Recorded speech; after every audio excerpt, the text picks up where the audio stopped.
Another question from the chat room. Somebody wanted to know about the logistics that go into preparing for a ladder match. You were in several, memorable ladder matches up in New York. And do you think you'll ever be in one of those again down here? I talked to Sean about that because I got a little bit hot because he had one with Goldust somewhere in Toronto at some big outside show a while back, right? I was talking to him. I said, well, what's the deal? I told him, well, I'm going to have one here then. I'll have one with Benoit or somebody. Then Six and Eddie Guerrero had one that sold out. That I'd rather had it with Kid.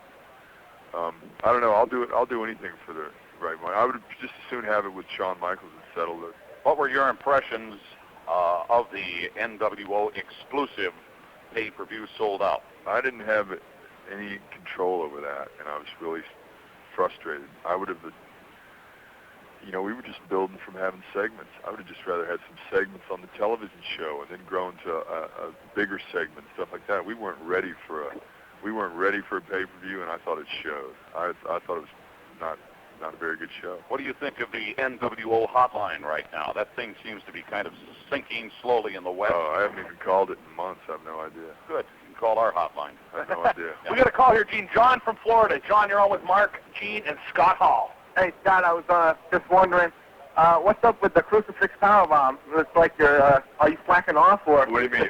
Because I haven't hit anybody with my finish in so long? Well, it looks like you almost dropped a couple people a couple times. I almost lost Paige, right. He was like squirming out of it. You know what? It's probably because I haven't done it in so long that I'm out of practice.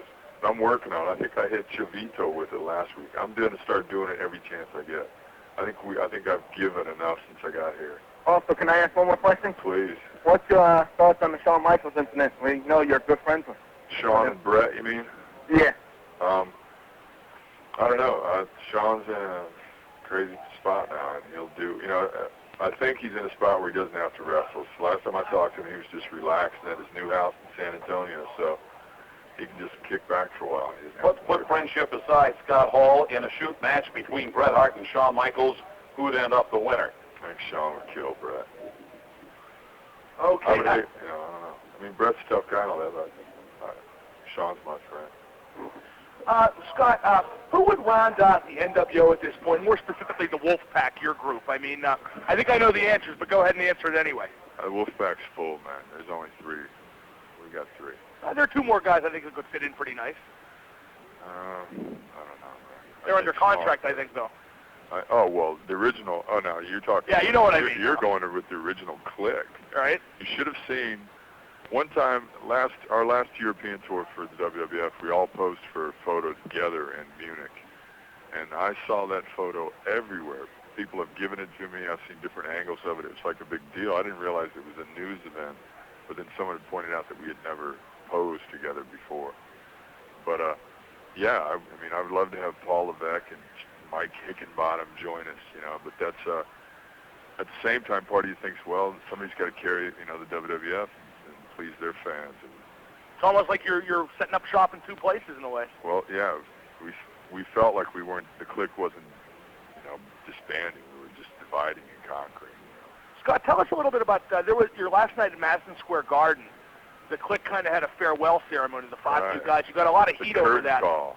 Yeah, there was a lot of heat over that for the members who stayed. What was that like? How did you guys plan that out? What was the aftermath like? It wasn't so bad for you, but for the guys who stuck around, there was a little bit of heat, obviously. Well, actually, Hunter, Paul Levesque, Hunter Hearst Helmsley suffered the brunt of that because, of course, Shawn went on to be the man. So, and Kevin and I left.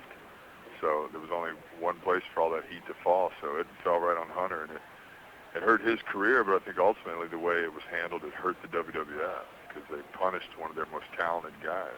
Right, they really broke his own momentum and sort of set him back a little bit. He could have been a key guy for them at that time, especially. Exactly. It's what somebody once told me who also worked there said that when one guy's calling the shots like that, he doesn't answer to anybody.